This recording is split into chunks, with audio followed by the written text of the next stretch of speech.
Hi, in this video I will explain destination sequence distance vector routing protocol which is used in mobile ad hoc network.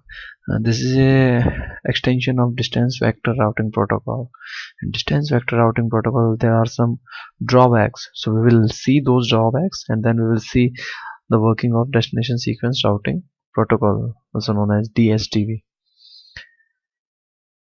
So distance vector routing protocol, how it works: every node initially they are not aware of other node in the networks. All they know is about their neighbors, so they exchange this information in the network, and after some time every node will be having uh, distance cost for every other nodes.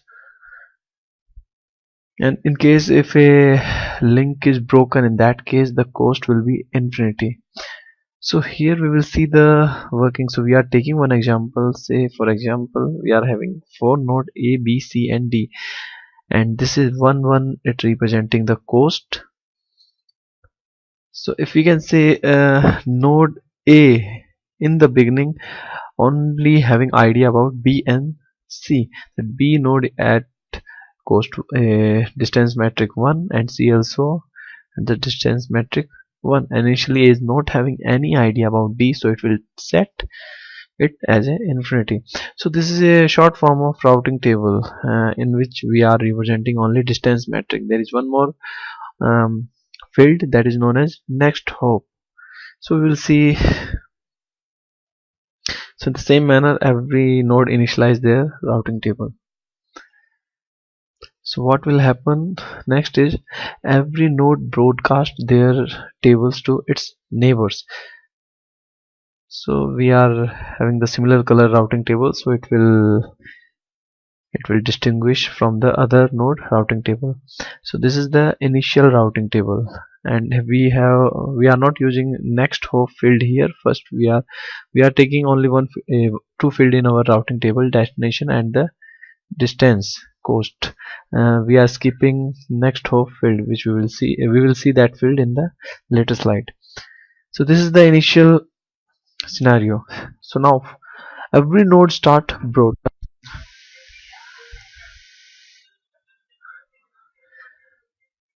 So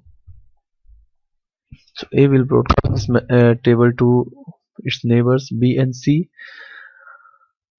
Now B received this table, C also received this table. Now on the basis of these table, B and C will update their table.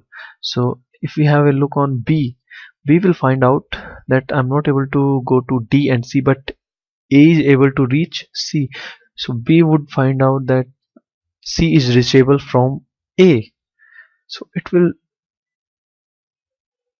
set C cost to Y2, because one cost is from A and one cost from B to A, so the total cost is 2.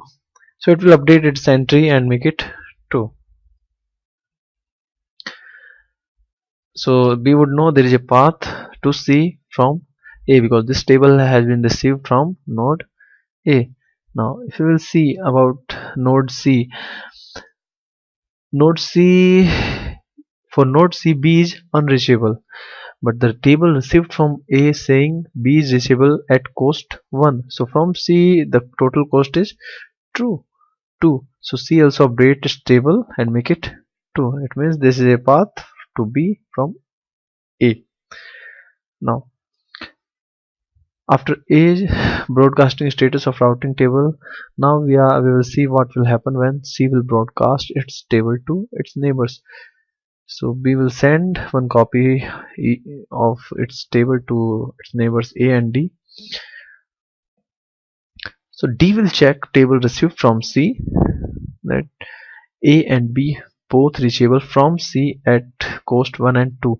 So it will update its table and make it A cost 3, because A is reachable from C at cost 1. Sorry, A is reachable from C cost 1, and so from D it will be 2, not 3.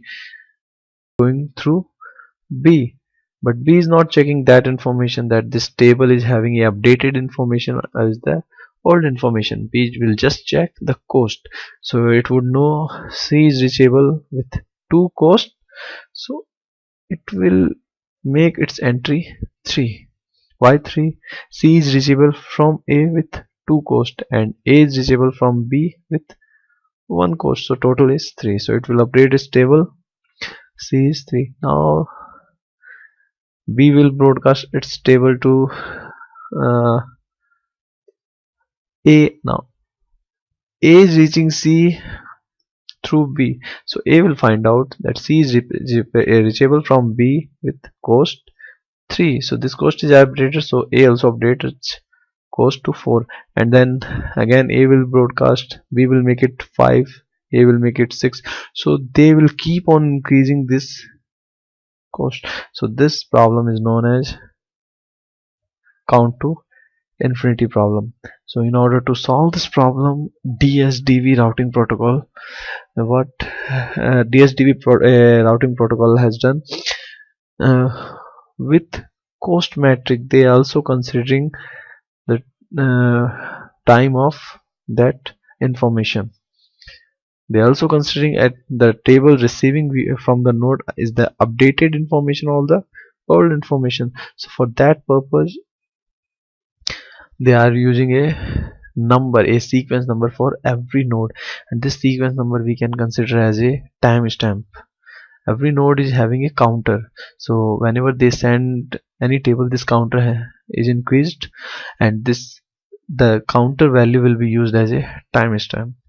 So the reason why this name is destination sequenced, every destination will be having a sequence number, a timestamp, so that's why the name destination sequence distance vector routing protocol.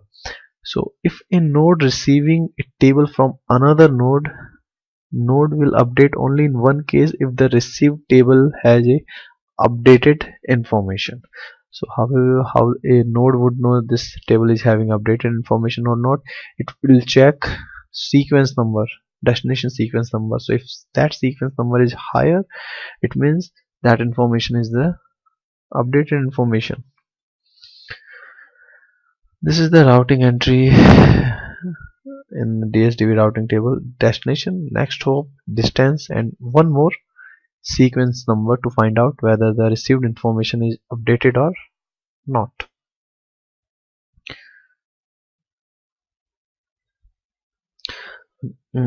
Actually there is one more entry is there, and this entry will specify for how when this entry has been made. So this entry is used to discard the route. This is a proactive routing protocol. It means each node maintains fetching routing information from other node. They won't wait for sending data. In case if no node wants to send data, in that case also Dsdv will keep on doing its working. They will broadcast their table, they will receive their table, another node table, and they will update this one. Leave it. So here we will see what actually happened. So we are having A to B with cost 1, and say this the cost of B to C is 2, and this is at a point of time, this is the routing table. So A 550, it means this information is generated from A at this time. A received this information from node B at this time. A received this information from node C at this time. So it can be used as a sequence number. Okay, now we will say B wants to be broadcasting its table. So whenever they broadcast their table, they increase their sequence number.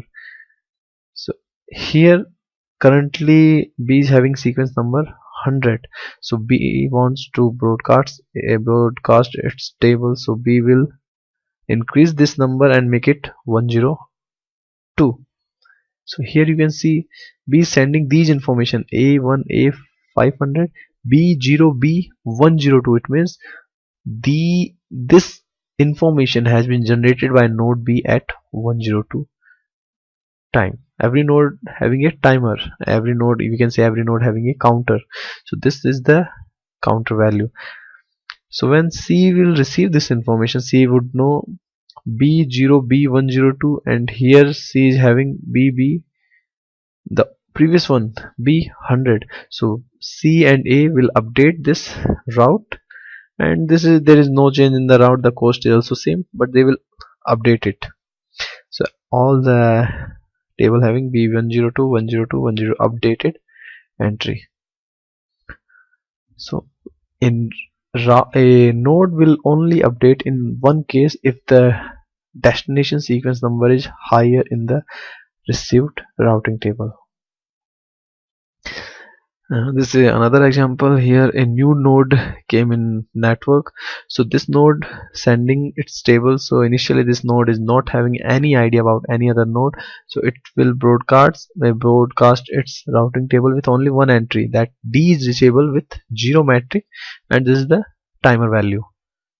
So whenever C receives this information, C will make an entry in its routing table. Now C broadcast its table. So if you can see, C's current value is current counter is C590. So it will increase it. It will make it 592 and forward its table to node B. So node B will update its table with C592, and it will also create an entry for D. Now B will broadcast its table, and B will also increase its value. Okay, so here we will see how this count to infinity problem solved in Dsdv. So every A and B is having a entry for D, 3 matrix, and here destination is reachable with 2 matrix, and this link is broken. So whenever link is broken, C will make this metric infinity and increase this value by 1. So this is the only case where other node is increasing destination sequence number except destination itself. So what C will do, C make this entry infinity, increase this value D101. Now if you can see other table, they are having where a metric for D at D100. It means this entry is the updated entry. So now say B broadcasting its table to C that D is reachable at distance 2. Now C will not update its table. C would know the received information is not updated. It will compare this destination number with the stored one. So it would find out this one is then not a updated information, and it will not make any updation in the table. So now C will send this entry to the node B. B will compare its stored entry, that I'm having entry that is generated at D100, but this entry is the new one, so it will delete this entry and create this one. So now there is no looping problem. Thank you.